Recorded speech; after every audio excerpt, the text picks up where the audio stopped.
All right, welcome back to T3's Garage. Today we are going to be doing an oil change and a pad slap on this 2007 Toyota Avalon. Alrighty, first thing you want to do, you want to go ahead and loosen your lug nuts, and I've done that all the way around. So after that, go ahead and jack up the car on both sides, put some jack stands underneath it. Make sure you give it a good shake test. This thing is going nowhere. Once you're done with that, we'll go ahead and start taking the lug nuts off. We're going to start with the passenger side here. So I've taken a few of them off already, so we're going to take the last lug nut off, get the wheel off, and we will check the brakes. Alrighty, let's go ahead and get this last lug nut off. For this 07 Avalon, the lug nuts are 22s. I know most vehicles are 21s, but this one seems to be a tad larger. Get the wheel off. This is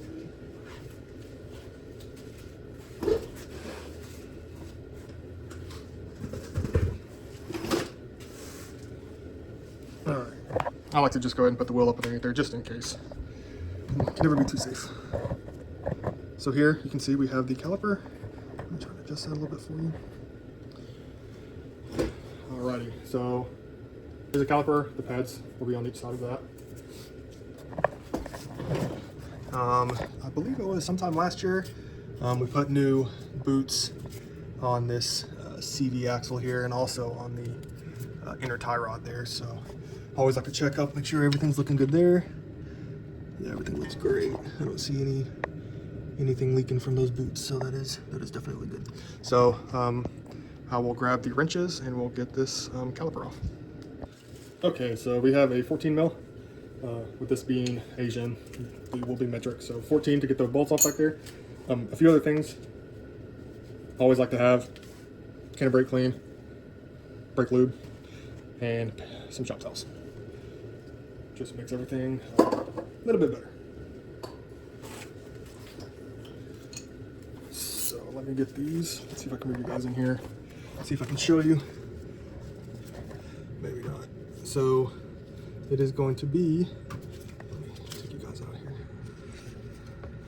So it'll be this top bolt, and then also this bottom bolt right here.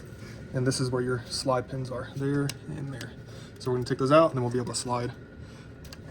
You actually don't even have to take this top one out, but I always like to take it out and clean it and re-lube it. So we'll take it out.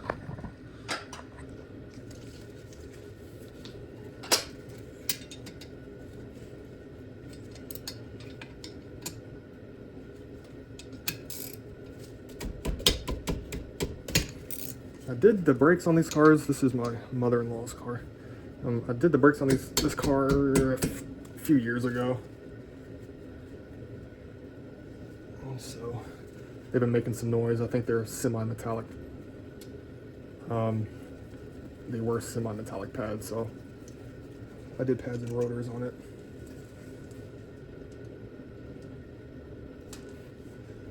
Alrighty, so we got the two bolts out. So now this thing, we can swing this out, and then I always like to kind of just flip it upside down, set it on top of here. Some people like to hang it from the shock.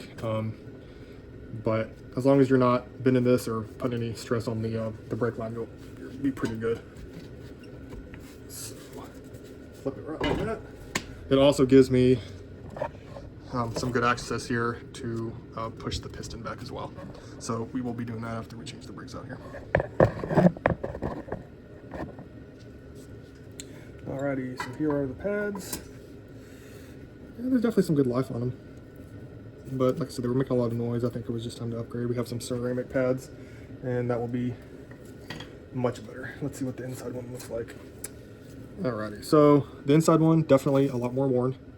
So we need to make sure that these slide pins are lubed really well, cleaned up and lubed really well. Typically, if you have an outer or inner pad worn differently, as you can tell these two are,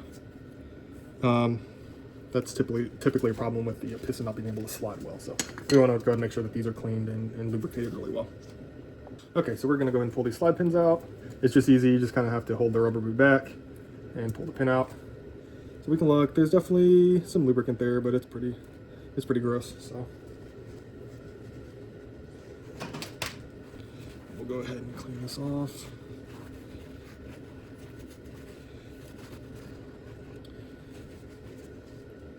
And then I use this brake lubricant right here. Just put a little dab on there. And then make sure you spread it all around.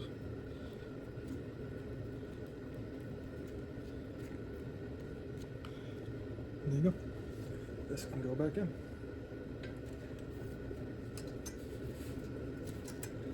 You want to make sure the boot clips back over the end of the bolt there, the slide pin. I'll show you where the groove is for that. I didn't show you on that one. But now you can see this moves real nice and freely in and out there. Okay. Let me clean this one off.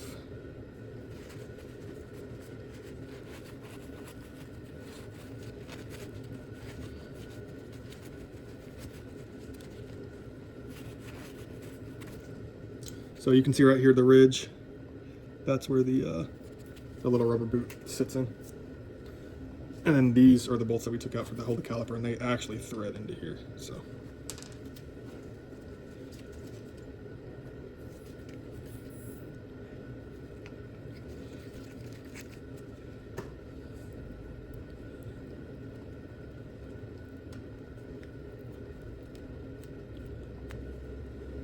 Slide that back in, make sure that boot gets back on, and it did.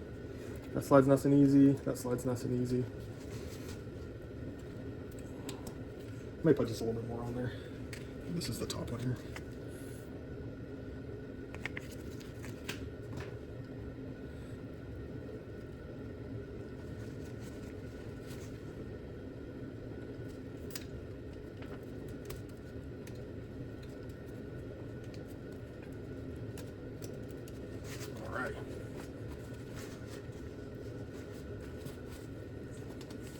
Now that we've got that done, I will go grab the pads and we will install those, and we'll also install the new shims. Alrighty, so here is the new pad. Brand spanking new. Like I said, these are ceramic, so they should last a little bit longer, and they don't make quite as much dust and quite as much noise. Here are the new clips. So there is one up here and one down here. There's only 4 of them in the box, so I guess I'm assuming the fronts only have the new clips. We'll have to look when we get to the back, or maybe we'll have to reuse those. I don't know, but we'll figure it out when we get there. So these are pretty easy. You can just pop these off. Sometimes you need a screwdriver, which I probably need. Here we go. So here's old.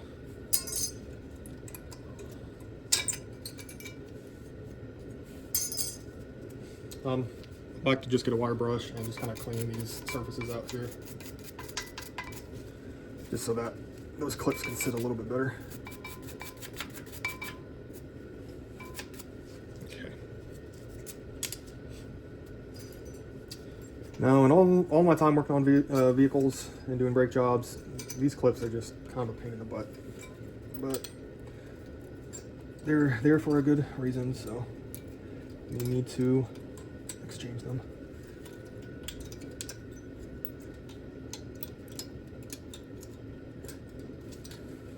Okay, so I figured it out what it was. I don't know if you guys can see, let's see if I can do these little tabs on the inside here. Right here and right there. So that was hitting, so I just bent these in on the new ones. Just ever so slightly. I'll show you what I'm talking about here.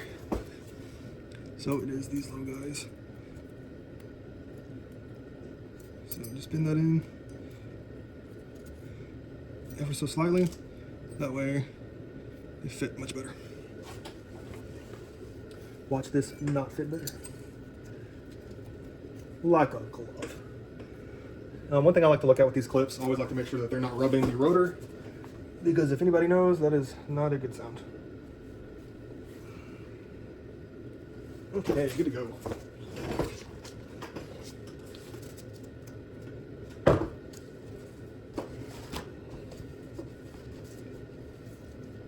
always like to just spray this off a little bit. Clean up this area we've been working on.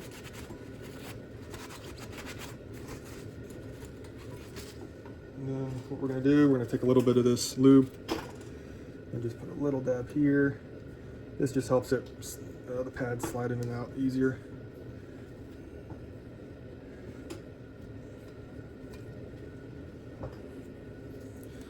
get this one with my thumb. There we go. Okay.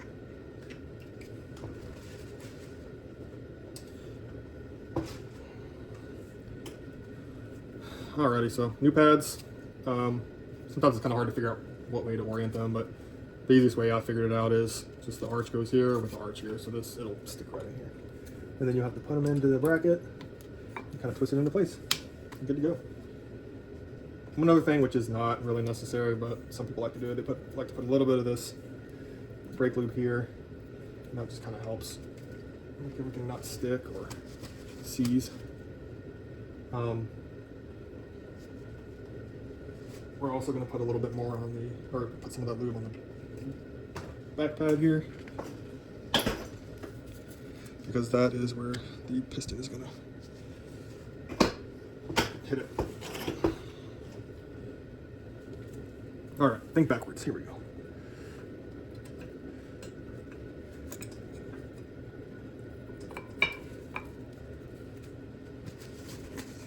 Voila.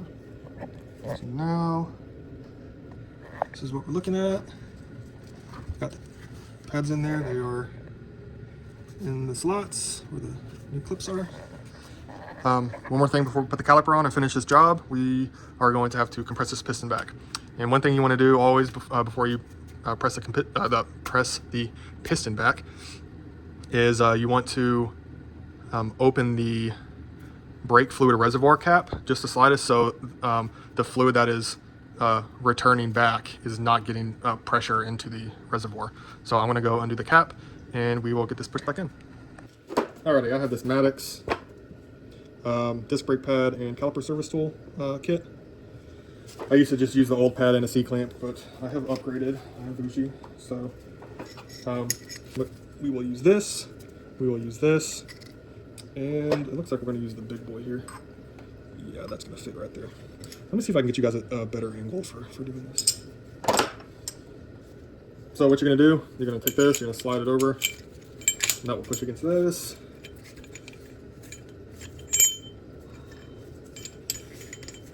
And then this will thread up here. So that's what this is going to push against, and this will push against here. And we'll put this bad boy here, and we're good to go.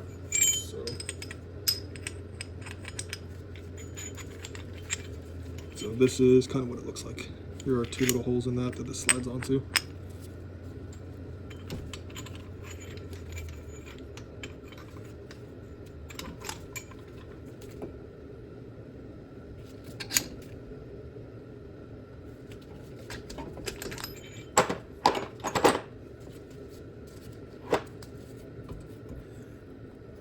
Alrighty, there we go. Perfect. We're going to go ahead and thread these bolts in. Sometimes you gotta kind of finagle it a little bit. So we got the top one in, and let's see the bottom one here.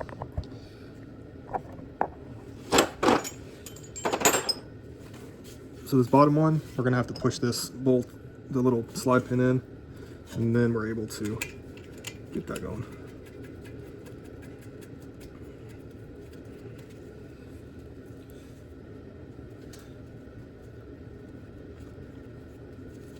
All right, let's get these snug back up.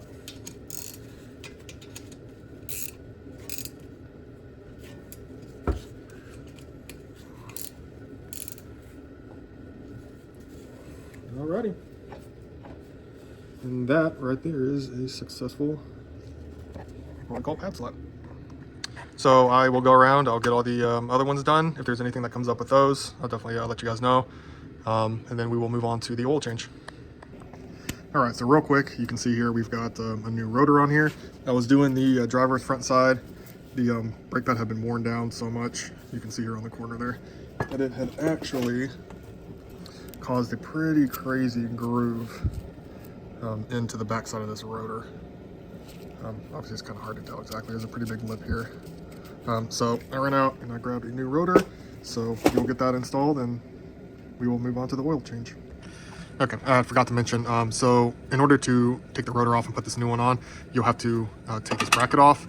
It's just held on by two, let's see if I can get the light in there, two 17 mil bolts, one here and then one right below it. So So once you get those off, you can take this bracket off, and this is what the caliper sits on. So obviously we are installing it now, so I've got those threaded. We'll get those tightened down, and then we'll finish this job up. Alrighty, so to do the oil change on this Avalon, here's what you need. Always like to have shop towels, obviously your oil, filter, drain bucket, funnel.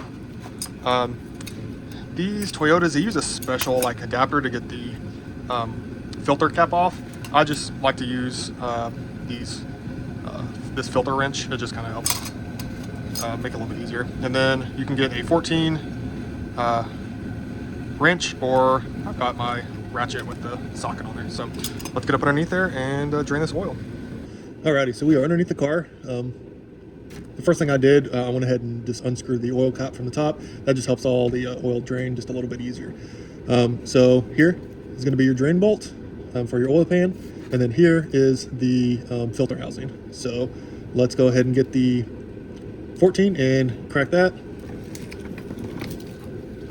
Obviously, make sure you've got the pan underneath.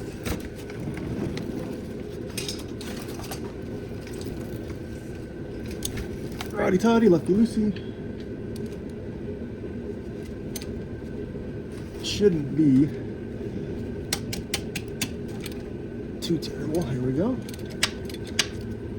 We can go ahead and thread that by hand, unthread that by hand. I always like to hold the pan up close initially, and then I'll drop it down once the flow starts going well. Now this car surprisingly takes 6.5, 6, something like that, quarts. So it will fill that pan up pretty well. I always like to get my shop towel and just clean the drain bolt off. I just changed the copper washer last time, so it should be good to go. Alrighty, so I did take the copper washer off, and it actually came off in 2 pieces, so we will toss that one. I've got a new copper washer on there. The oil is done, it's just dripping now, so we'll put this back in.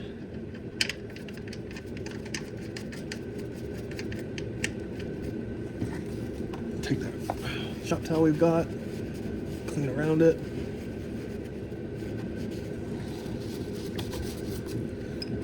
Alright, let's snug this up. You don't want to gorilla handle this, so we'll just snug it up just like that. Make sure the crush washer is crushing. Should be good to go.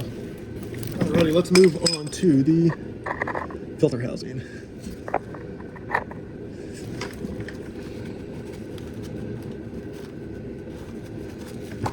So I will move very carefully because this pan is very full.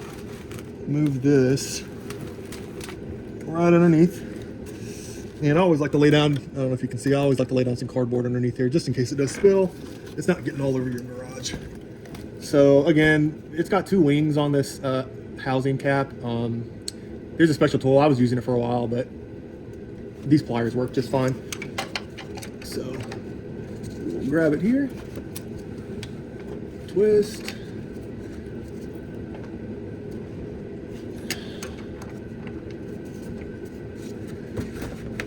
Some people might say you're ruining it, but honestly, that little wing adapter thing was not doing a good job anyway. So this is how I will do it until I can no longer do it.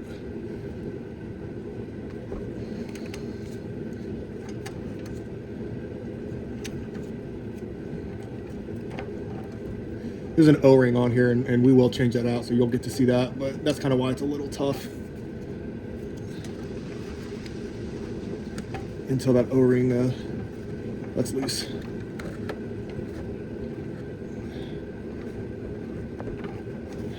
Now there's a way you can drain it taking this off, but it all makes a mess, so it doesn't matter anyway. It's just easier to take it all off at once.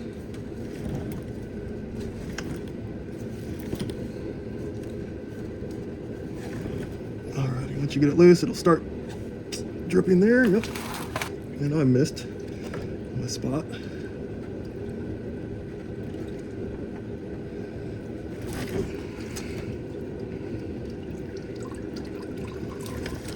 Now you want to let the oil kind of cool down before you start this job, but as many of us know, it doesn't always happen, so this oil is a tad hot.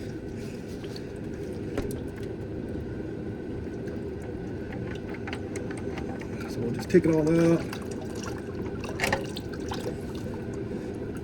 Dump that out. And then we will move on to taking the filter out. All right, something else you'll need is just a little pick. I also have some brake cleaner over there, and I'm going to show you what that's for. Here we've got the new filter. It comes with the O-rings. This little one goes to that little drainage cap that we didn't use, so we will not be changing that out. But the big one goes onto this. So. And here's a new filter. So let's grab this old one out. And there's always some left back in there, so I will dump that into the pan.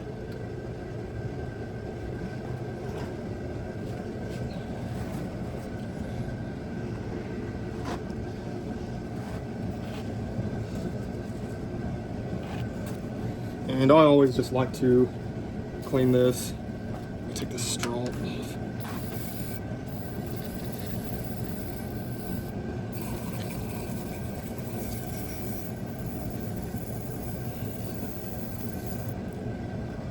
There we go. Nice and clean. Grab your pick. This is the seal, the O-ring right there. Get that in focus. So it sits right here in this groove.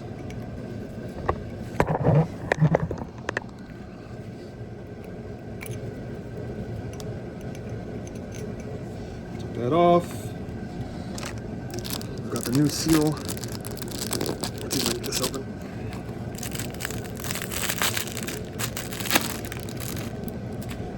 Alrighty. Then everyone put this on dry. You can use the new oil or the old. I'll just get a little bit here. And some people might yell at me for that, but it'll be fine, I promise. Put that around there. And there you go. You want to change out every time just in case the old seal is damaged, doesn't seal properly, you don't want any oil leaks. So new filter, and it just slides right in there like that. You will get back underneath there and screw this back in. Alrighty. I always just like to kind of clean this off a little bit. It will keep dripping, but it's fine. Grab this.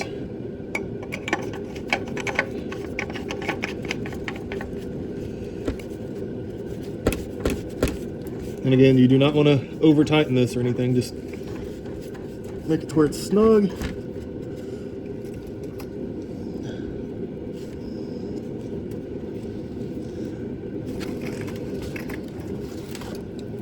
We'll grab these wrenches and just put a little bit on here.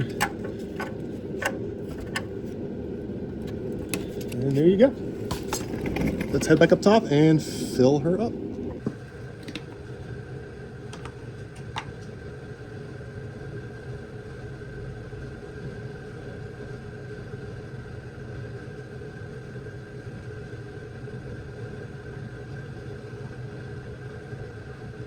The 3.5 in these Avalons take 5W30. I like to use full synthetic. I've had really good results with the full synthetic. So that's what we keep running.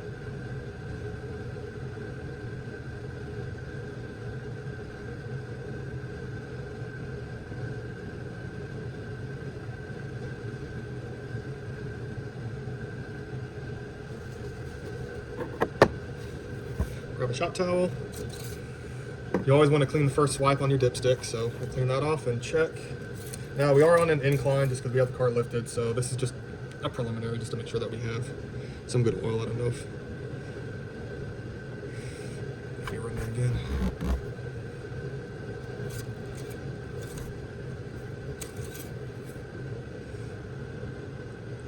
All right, it looks like we are about up to here, so about halfway. So the rest of that quart should fill us up. What I like to do, we'll go ahead and run it for a second, make sure we don't have any leaks. Get it level off of the ramps, check it again, and add whatever else we need. It should be, like I said, the rest of that quart. So that is the oil change and a brake job on a 2007 Avalon. Hope you guys enjoyed. If you did, just give it a like. Any suggestions or comments, just put them down below. Thanks.